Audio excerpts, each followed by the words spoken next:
Father,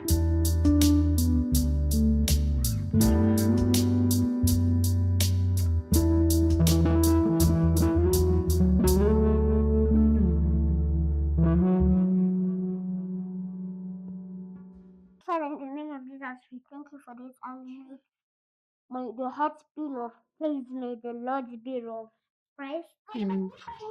May everything be well. May everything, may bless JJ, may bless Daddy, may bless everyone, may bless Daniel. Have a good night. In Jesus' name we are prayed. Amen.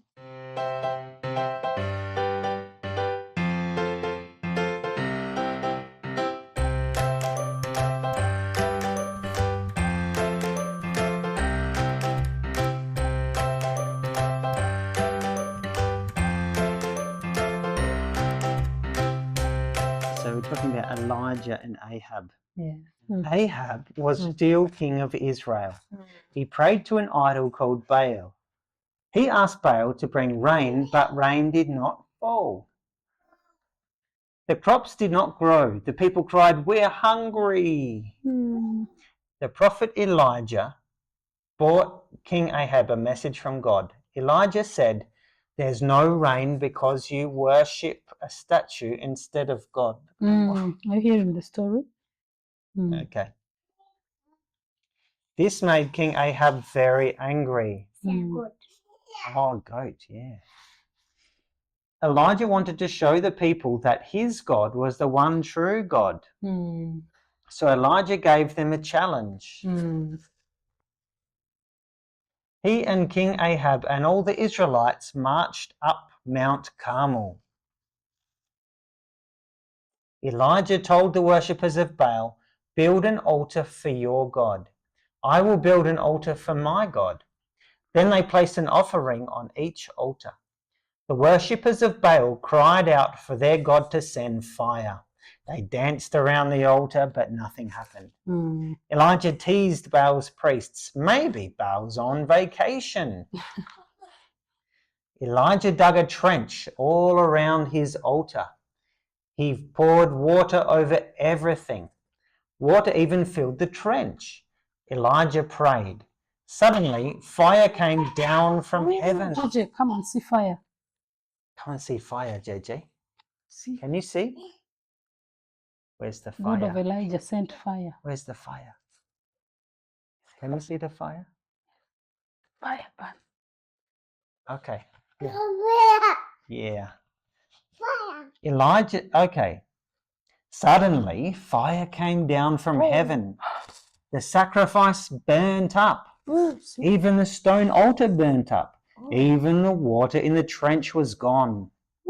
When the people saw what had happened, they bowed down and worshipped the one true God. Yes. That's right. Yep. Big. Okay. Yes. Before long, God allowed it to rain again. Amen. Okay, next one. Okay, let's do this one. A man named Elisha was plowing the field. God chose Elisha to be Elijah's helper. Yes, here, look at these people. Over the years, they traveled together. They told many people about God's love.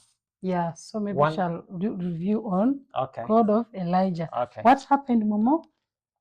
God of Elijah Did what? send fire. Oh, the fire did what? Burned the stone. And the sacrifice, right? You show JJ the fire again. Can you find the fire? Fire, yeah. Oh, that's another one. The bigger one. Here. Can you see? Okay. Okay. JJ, where is the fire? Yeah. Yay. Why is there also a plate? That's not a plate. That's the altar. The altar. Do you know what an altar is? A place, it's a place where people put stones where they sacrifice to their gods or to God. Again. JJ, you see the fire, first see. Did you see fire? What does fire do? Burn. JJ, what does fire do? So welcome back to our channel. I am Anne. And I'm Jono. Yes, you've seen we've been doing bedtime Bible story. We do this every day, but we wanted to talk about when you have children of different age group. Like Amora is 4, almost 4.5. Then Jemima is 1.5.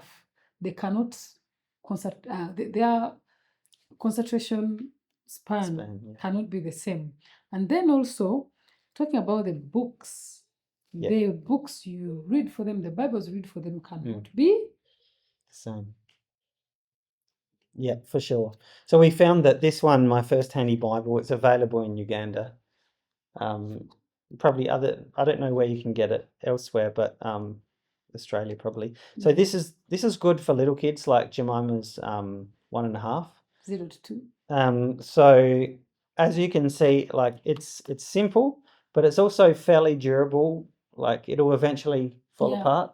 But little kids, they love touching things, and as you know, they love tearing out pages if they can. So this one's pretty, they cut pretty durable. A little kid like Jemima will carry around the Bible, drop it in the water, take it into the bathtub if they can. Like you really need a tough Bible. Yeah, we have. She has not yet taken it to the bathtub. Not yet, but and also little kids. Every child is so visual. I guess you can see the pictures from, like, the pictures are so bold. And when we read for them the stories, they do not forget because of the pictures. Like there is where Georgia sees, and let me see, she loves calling this, where is that? There are pictures that Georgia sees and she gets so excited. I hope I can see it.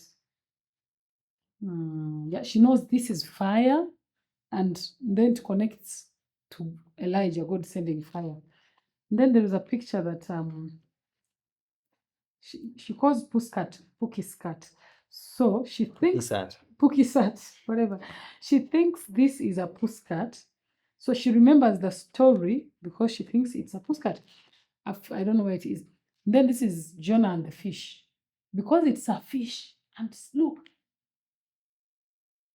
she remembers the stories. I remember when Amora was this stage, we had the same Bible for her. And she was always about Jonah and the fish. Jonah and the fish. At one point, she thought it was her dad. She used to be sad. She'd be like, why? My father? And we had to explain that it's not Jonah and the fish. Not Jonah. Jonah and the fish. No, we had to tell her it's not your father. It is a story. Anyway, we're talking about kids loving to see. Yeah, and then this one here is actually more advanced, but it's still very, very basic. And that's good probably for where Maura is now, like age 4 or 5 or something like that.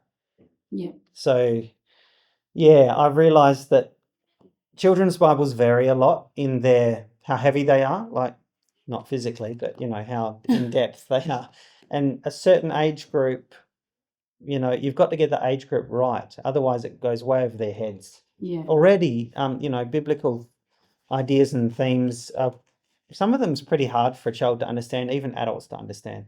So yeah. So still look at how bright those pictures are. So Amora thinks this is an apple. These fruits are apples. But you know what? These are the reason why the kids won't forget the stories, Just like Jono said, I don't know if you said it offline. He said we are young parents, like our firstborn is 4. Yeah. So we may not know everything in this journey of parenting, but we learn as we go. Yeah. We've learned that kids love this, okay?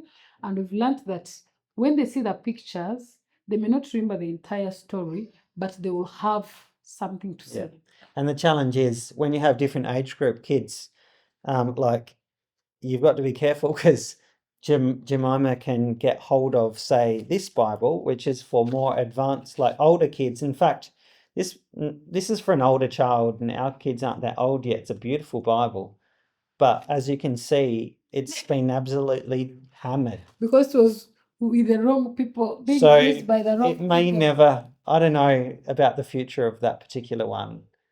We might need to see what to do. You're gonna hide it. So what can happen is Jemima can get hold of that one and just tear it to pieces. So you've got to be careful. Yeah. It's called responsible parenting.